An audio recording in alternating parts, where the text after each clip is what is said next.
లోకము నీది కాదని తెలుసు, తెలిసిన నీవు తెలియకుందువా?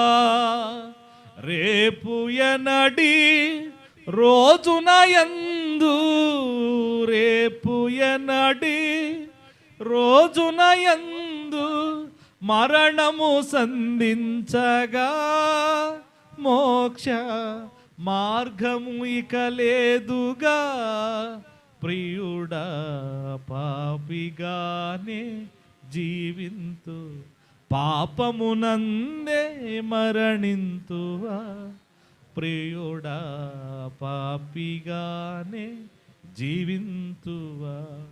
ఆశలు నిండిన లోకమునందు ఆశలు ఎన్నో నడుపునుగా, అవి నాశ